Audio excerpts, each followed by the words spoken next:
Right, hello. Right then, hello, into shot. Hope I'm in the right place. Welcome back. This is part 4 of the build of my camper van. Last time round, part 3, I said the next stop will be the roof is done. Now, we're at the point in early mid-October when I expected the roof to have been done. That has been delayed now by 4, maybe 5 weeks. So what should happen? But today arrived on my doorstep all my components for the units 4 to 5 weeks early. So they sort of swap round. Now clearly I can't fit them into the van yet, but I can build sections of them. So I've taken them all out of the boxes. Let me show you what I've done. Keep that one running. I've unpacked everything, so let me go to the video. Let's start this on here. So I'll go to wide. There we are. So you can see what I've done is, here are all the cutout sections. There's boxes of screws, fixings, etc. The larger panel, cutout panels, and I've started to work on this one, which is the sink unit. So what I'm planning to do, let's move this out of the way. Here is the layout. I'm going to zoom in on this one, so you can handle. Yes, that's good. So I'm going to work on this section here, because as long as I build it, now I'm sure there's a picture inside which will show you what I mean. Yes, if I can build it like this here, without the sink in, but just as the basic carcass, that'd still be light enough to lift up and put into the van. Similarly, I should be able to do the same. Let's see if I can, yeah. The taller unit, as long as I don't put the tambour doors in and don't put all the shelves in here, if I just build the basic carcass, then that's a good start towards the building of the whole thing. And that uses my time wisely now. So, as I say, I've emptied everything out of the boxes. If you look here, there's boxes of cardboard and bits and stuff to go to the tip. Also, new floor. It's a 12mm floor. Before I had a 9mm, and I wasn't too happy with it. It did feel a little bit thin. So I'm changing it to a 12mm. This, zoom in again, this Evo Design unit, or units, are designed to fit a 12mm floor with a 2 to 3mm vinyl covering, which is exactly what I will have when that's done.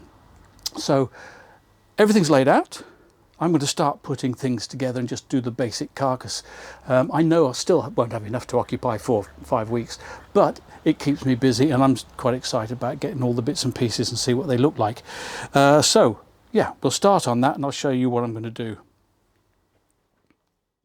Right, you can see here that all these holes that are already pre-drilled in the various components that will take fixings and hinges, etc. Go across there, you can see they're all around here, and all of these so far I have, just like these here, put in these, misapplied with these plastic dowels, so all the holes will have those put in. I'm also then going to put in, if you see on the edge here, it's got a routed groove all the way around. I don't know if you can see clearly. You can see on this edge here, it's got a routed groove, which I'll be putting in this edging. And just like a hose pipe, the moment you take it out of the packet, it all unravels and makes a mess. So that's going to stay underneath the bench there whilst I do this. And they suggest in the paperwork to put in all the dowels, put on all the edging before you start fixing it together. I've already done these with the plastic dowels, so I'm now going to do the other panels, starting with this one here. So please excuse me whilst I get going and get these dowels in. And also everything's covered in protective film, and I'm not going to take that off until the last possible moment. So all these sort of marks and the scuffy bits, they're all on the plastic protective film. So no point in taking that off and risking damaging the face of whichever panel you're working on. So I shall carry on.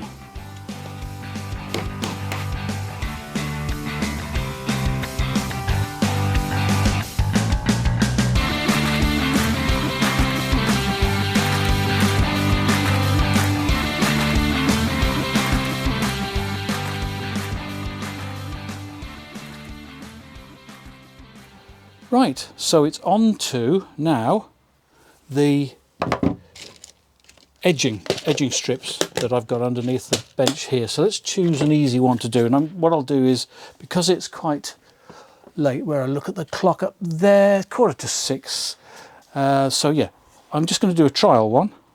This is the smallest piece, and you can, as I've shown before, that you can find the bits that are edging. Some is logical anyway, but they've got this routed groove down there. Now I need to make sure that, because the trim has one edge that will overlap the surface, and that's the outside edge that can be seen. This on here, you can see all the fixing holes. That's got to be the inside. Therefore this has to be the visible bit. So the part of the trim that goes over the edge, only a small lip, will go on that side. So let's get, where's the, oh gosh, spaghetti junction. Here we are, there's the edge. There we go, right. Let me cut a piece off just roughly the right size, and should cut fairly easily. It's got a reasonably new blade in here. Yeah, that's fine. Put that down there. Okay. Now, I don't know if you can see, but this has got a profile, which is, there's the groove that goes down into the routing channel, a routed channel, and then there's that one, just tiny lip that goes on the visible outside edge. So that bit has already decided this is the outside edge.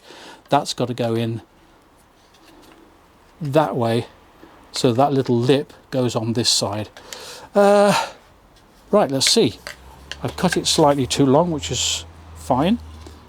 I'm going to start here and see how easy this is to do. I've not done one of these before. So let's give it a whirl. This is the firm edge over the leg of the table. So let's do this. That's clean, isn't it? Yep. Right.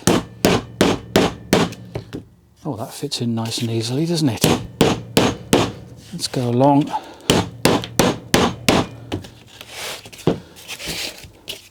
I shall keep some of the cardboard from those big boxes back there for working on the table like this, and the table itself doesn't get damaged. Oh, that's fine. That hasn't marked it at all. A couple of spots where it's raised. Oh, that's better. If you can see that, but that's fine. That looks, if I look across it, looks fine. No problem. No problem at all. So I shall trim that to size and finish there for the day. And I'll come back and do all the other trim tomorrow morning and start putting that first carcass together. All good fun. Right, on this unexpected occasion of putting cabinets together, I'll see you tomorrow morning. And is it by magic? Good morning again. Following morning, a grey day, but meant to be quite mild today, which is handy. I've finished that one I was doing last night that you saw at the end of the last video. I've taken off the protective film, and that's come up rather nicely. And I've just done this other small piece here, and I'm going to take that protective film off there as well. If I can just get a grip on it.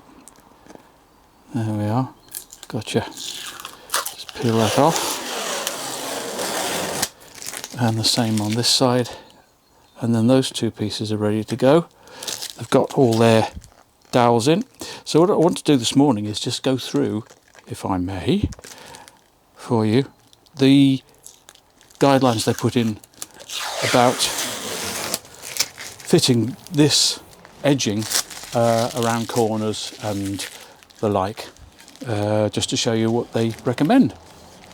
And then put the unit together, which I won't, I mean, that's just literally screwing together. You've all done sort of, I'm sure, sort of flat pack furniture and things like that before, and I'm not going to insult you by showing you how to screw things in. That's and let's start with something that has a curve on it. Let's move this out of the way.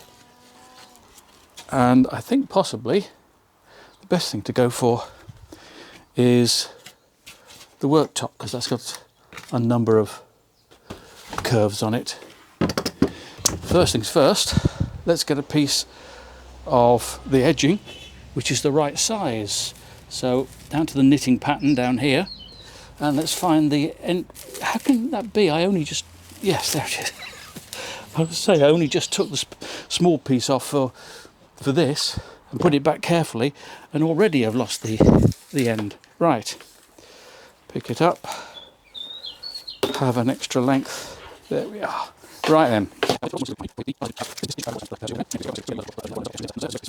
And of course, you don't have to buy these kits complete. You can make all this yourself. You can get this separately. You can buy the components, bits of the board, and cut it and route it yourself. That doesn't have to be done as a kit. So, although I'm showing you these, this is not just for these Evo kits. They can be any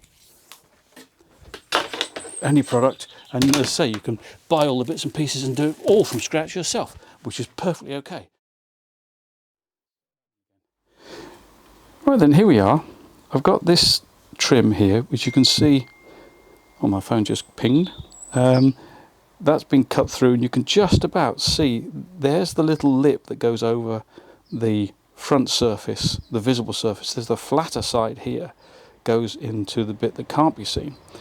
So from my work surface, which is the one you can see out of focus in the background, it's going to have to go that way, because the top, this will be the visible side, but you'll see that this bit, this goes down into the routing in the groove around. When it gets to a tight corner, will be bunched up and stop it bending tightly around a corner. So what they recommend is when you get to a corner, you cut a small curved section out, allowing it to bend. So that's the first thing I'm going to do now, is cut that out, put it on, and see how it fits.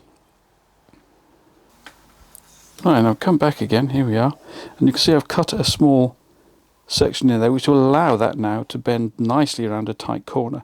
And that's what I'm going to do, is start putting that into that corner, then run it back, and that will then be the join halfway along the surface, but I'll come back to that later. So I'm starting with the sharp corner and then going to work around to the other corners and work my way around the work surface. Okay.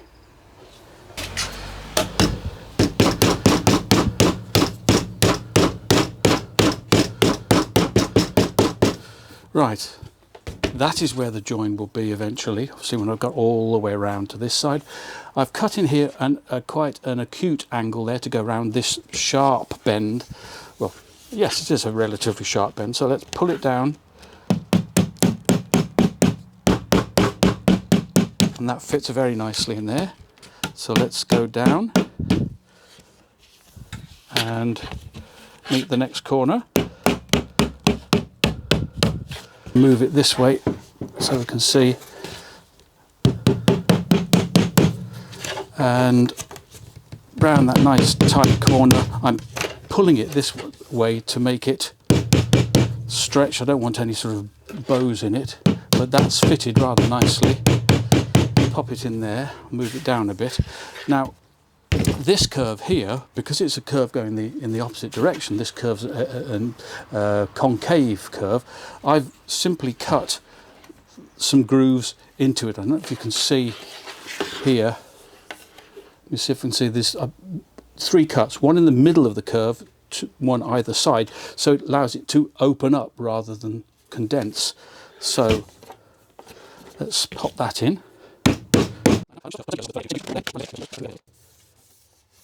Yeah, and then I've got another corner here, but this one now is the shallower curve, so I've got the cutout I've done for here is much more shallow to allow it to go around the longer curve. So let's take that. I hope you can see that clearly. And then I won't show you the rest, but they've got 2 more curves there, and I'll come back to where we come for the join. Right, we're back now. I've got all the way around. You can see, come all the way around from the other corners. Now come to where the join is, and what they recommend, which is what I'm going to do now, is that a nice square cut there, and that you bring it up as far as you can in place, and then cut just so there's a millimetre. Well, excuse me, I'll start that sentence again. Cut so there's just about a millimetre or so overlap. So if I mark it there, so convince myself that's the right place, which it is. I'm going to cut down. Now you can see that to fit in, it's got a slight bow in there, and that's what they recommend, so that when you push it in, and you push that in, that it's pushing that joint tightly together. And now, well, apart from the fact I haven't finished pushing it in yet, there we go. Does that feel okay? It does. You can't see that joint now. So that's the underside. Let's go for the top, and that's where it will be over here. A bit of sawdust there, and still got the protective film on, which I've got to peel off, but you can't see that joint now. That's very nice. If I turn it around again, it's butted up nicely. It's there if you look at it, but putting it out of sight, lovely. So that's the first unit main part done. Right, so having done that piece, which I'm actually very pleased with, and I'm going to leave that protective film on the front there, but I'm going to take it off the underside, because I'm now going to start putting in these pieces that, where are we? Oh, I put them up here. The postman's just been as well. But it's not for me, it's for my daughter. Yes, these pieces have got to start going in here, but clearly I don't want to put them on top of the protective surface. Those surfaces have to come off. So those have been cleaned of protective film. I'm going to take this off now, and then I'm just going to put it together. I'm not going to bore you with the whole thing. We'll come back later when I've got a unit together. So yeah, see you in a bit. This is the exciting bit, isn't it? I think. Right, peel it off. Let's get this protective film off. Oh, it's falling apart. There we go. Right, well, good afternoon, and here we are now.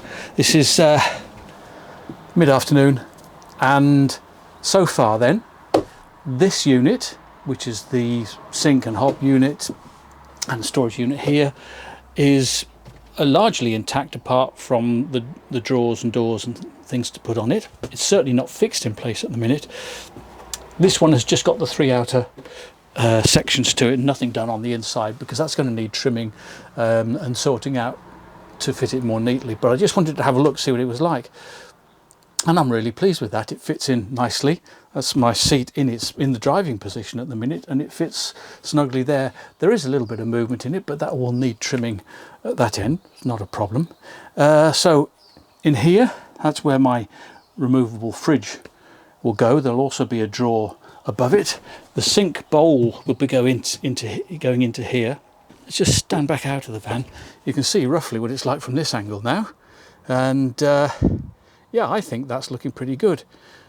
The plan is at the moment that in here, down there, in this section here is where the leisure battery will go, and that means the consumer unit and the split charger and the battery charger will all go on here. On the panel here, about here, will be the light switches. I'm not decided, or it will also be the USB and the 12 volt DC, but I'm not decided yet where to put the 13 amp sockets, which I'll use when I'm plugged up in a campsite. There's also a shelf that's going to go along here, and that has an LED downlighter in it. So there's lots of decisions to be made. I'm kind of doing this, well, it's just the first time, but I'm kind of doing it by a wing and a prayer a bit, trying it out. So nothing's fixed in place yet, but I'm actually very pleased with that.